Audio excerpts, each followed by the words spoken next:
I waited until it was dark and requested the security officer who patrolled the... In the late winter of 2019, Cape Town, South Africa, was suddenly filled with grief and anger after the shocking murder of Uyinene Mrwetyana. She was only 19 years old, full of energy, hope, and dreams. At the University of Cape Town, one of the country's top universities, her death, both brutal and senseless, showed just how serious the problem of gender-based violence is in South Africa. What started as a tragedy in one city quickly spread across the nation and even reached the international community. People everywhere saw her story as a painful reminder of how unsafe life can be for women, and many felt that it was time for real change. Uyinene was much more than a student. She was a loving daughter, a caring sister, a kind friend, and a young woman who wanted to make something of her life. She loved film and storytelling, and dreamed of one day using her voice to share important stories with the world. Going to UCT was a big step toward that dream. She worked hard,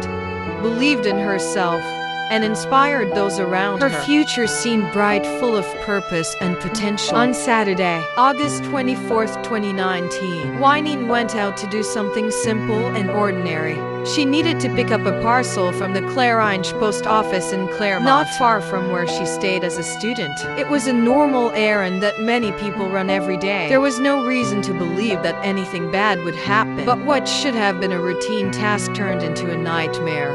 That afternoon, the post office was being run by one employee, Luyanda Botha. He was a 42-year-old man trusted to serve the public, but instead, he became the person who took Uyinene's life. As she walked into the post office, she likely expected a quick visit, but she had no idea that she was walking straight into danger. As investigators later discovered, Botha took advantage of being alone with her. He used to lie to trick her into going into a private room at the back of the post office. The exact words he used are still unknown, but it's clear that he used her trust against her. Once she was inside that room, far from view, he attacked her in the most violent way. What happened to Uyinene was truly horrifying. She was raped, her body and dignity violated in a cruel and heartless way. This was not just a physical attack. It was an attack on her humanity, her safety, and her right to live a full life without fear. But the horror didn't stop there. After the assault,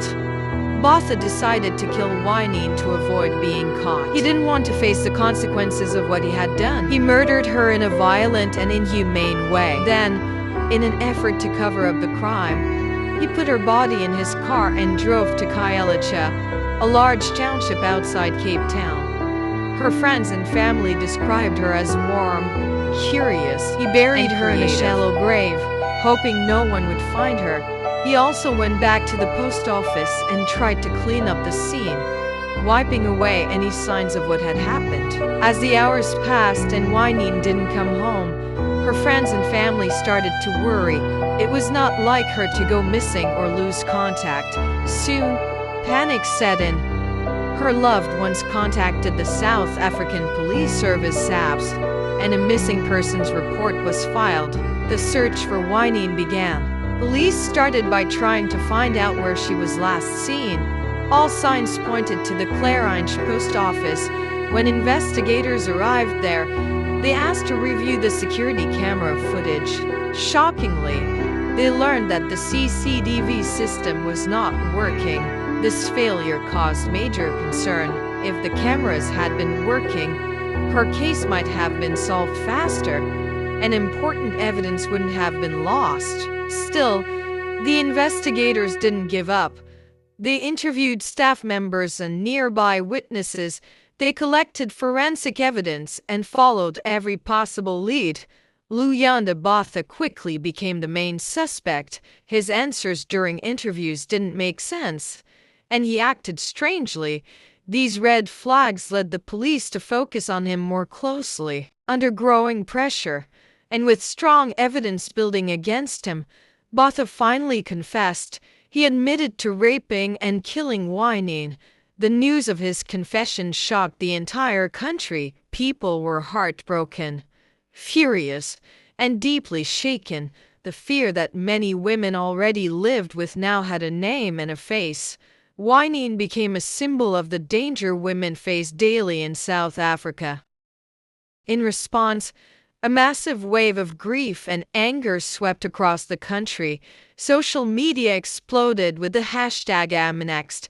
As women shared their fear and frustration, this powerful question reflected the terrifying reality that many South African women live in constant fear of being attacked or killed just for being female. People were no longer willing to stay silent. Protests and marches soon followed. In Cape Town and cities across South Africa, thousands of people took to the streets.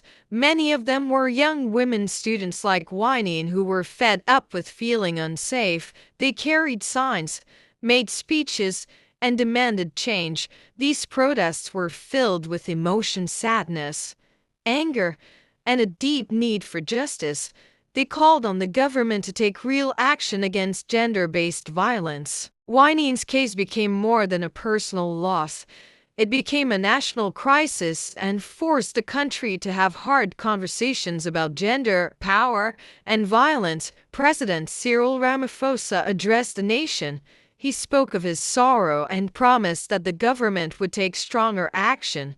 He admitted that the country had failed its women and that real change was urgently needed. The trial of Luyanda Botha moved quickly. Thanks to his confession and the evidence collected, he was found guilty. In November 2019, he was sentenced to 3 life sentences for the rape and murder of Uyinene. While the sentence offered some justice, it couldn't undo the pain. It couldn't bring Uyinene back or take away the trauma her family and friends had suffered. But her story did not end there. After her death, Uyinene's family created the Uyinene Mrwetyana Foundation. The foundation works to prevent gender-based violence by focusing on education, empowerment, and community safety. It aims to turn pain into purpose through workshops, school programs, and awareness campaigns. The foundation hopes to protect other young people from suffering the same fate. The University of Cape Town also honored Uyinene's memory. They established the Uyinene Mrwetyana Scholarship, which helps young women pursue their studies. The scholarship keeps her dream alive by supporting others who, like her, want to make a difference through education. The pain of losing her is still very real. Her family, her friends, and her community continue to mourn, but her memory is also a powerful reminder of what needs to change. Uyinene's story is now part of a larger movement, a movement to build a world where no woman has to fear going to the post office, walking home, or simply living her life. In her honor, people continue to speak out, to organize, and to push for justice. Uyinene Mrwetyana's life was full of promise. Though it was stolen too soon, that promise now fuels a powerful call for change, one that will not be silenced.